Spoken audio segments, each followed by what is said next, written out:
बिस्मिल्लाहिर्रहमानिर्रहीम। अस्सलाम वालेकुम। क्या हाल है तमाम देखने वालों के? सब अपने घरों में खुश रहें, आबाद रहें, आमीन सुम्मा आमीन।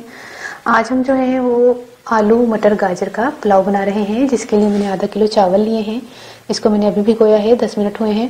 इसके अलावा हमने जो है आधा किलो आलू लिए हैं। आधा किलो आलू जो है वो इस तरह मैंने काट लिए हैं। एक आलू के मैंने 4 टुकड़े किए, थोड़ा मीडियम साइज के आलू थे। और इसका छिलका मैंने अच्छी तरह नहीं उतारा, इसको अच्छी तरह वॉश करके थोड़ा हल्का हल्का सा ही उतारे। इसी जो न्यू आलू है इसका टेस्ट बहुत अच्छा आता है।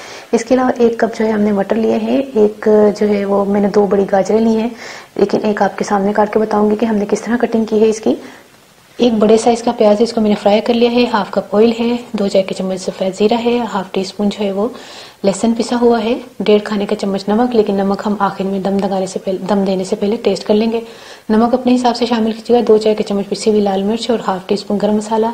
2 छोटे जो है वो टमाटर हैं, 5 से 6 जो है हरी मिर्च ले लो, 1 बड़ी इलायची। और मैं आपको बता दूं गाजर हमने कैसे काटी है। ये देखिए, गाजर को जब काटना है तो उसकी ये जो हड्डी है ना, इसको छोड़ दें। ये देखें, इस तरह मैंने काटी थी गाजर।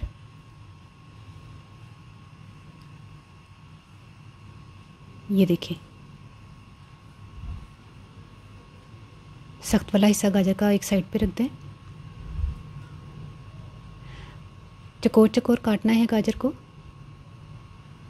बड़े बड़े साइज में। ये देखें, इस तरह मैंने गाजर काटी थी। अब पकाने की तरफ चलते हैं। ऑयल मैंने डाला है और जो प्याज फ्राई किया हुआ था वो डाल दें। इसको थोड़ा सा और कलर देंगे ताकि चावलों का कलर अच्छा आ जाए। थोड़ा सा कलर तेज़ करना है ताकि चावलों का कलर अच्छा आ जाए। अब इसमें हम ज़ीरा और लहसुन डालेंगे। तकरीबन 1 मिनट हम इसको थोड़ा ऐसे बस चलाएंगे चम्मच, तो फिर फ़ौरन पानी डाल दें। अब इसका कलर निकालेंगे, थोड़ा पानी डाल के इसका कलर निकालते हैं चावलों का। ये देखें, ओह प्याज का जब अच्छा सा कलर निकला तो आलू डाल दें। अब आप ये सोचेंगे कि मैंने आलू पहले क्यों डालें। आलू का साइज़ बड़ा है और आलू गलने में टाइम लगता है। ये तमाम चीज़ें मैंने डाल दी हैं, गरम मसाला, नमक, मिर्चें, टमाटर, हरी मिर्चें थोड़ी सी मैंने निकाल दी हैं दम में देने के लिए। बाकी की हरी मिर्चें हम डाल देंगे। बड़ी इलायची डाल दी, टमाटर, हरी मिर्चें।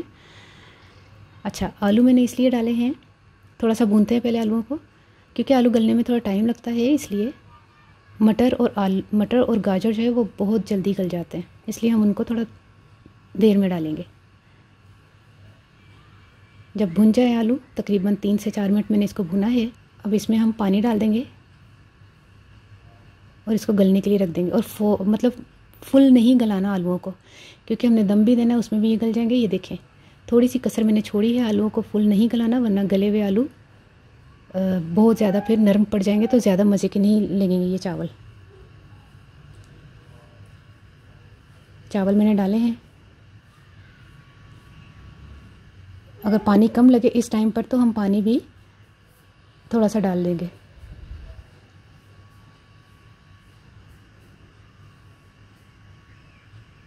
बस तकरीबन 1 इंच नीचे होने चाहिए पानी ऊपर। ये देखिए, अब इस टाइम पर हमने गाजर डालनी है और मटर डालने हैं। अब आपने भी इसी तरह करना है। देखिएगा टेस्ट कितना ज़बरदस्त और डिफरेंट सा आएगा, क्योंकि हम बिल्कुल ही इकट्ठी सारी चीज़ें डाल देते हैं। आलू ज़्यादा गल जाता है, आलू गला हुआ नहीं होता, वैसे नॉर्मल सा होता है। और गाजर और मटर बहुत ज़्यादा जल्दी गल जाते हैं। ये बचा हुआ प्याज और हरी मिर्चें डाल रहे हैं हम और दम लगाने लगे हैं। तकरीबन 10 से 12 मिनट का हम दम दे देंगे। फुल फ्लेम का 3-4 मिनट और बाकी का स्लो फ्लेम पर हम दम दे देंगे। चावल पककर तैयार हो गए हैं। आलू मटर गाजर पुलाव। आपको कैसी लगी ये रेसिपी? ट्राई करके मुझे ज़रूर बताइएगा। बल्कि अब तो बहुत से लोगों को मटर इतने पसंद है, वो तो गर्मियों में भी मटर खा रहे होते हैं। तब तो सीज़न आ गया है। बहुत ज़बरदस्त खुशबू आ रही थी। और ट्राई करके मुझे ज़रूर बताइएगा आपको ये रेसिपी कैसी लगी। अपनी दुआ में मुझे ज़रूर याद रख लीजिए। ओके, अल्लाह हाफिज़।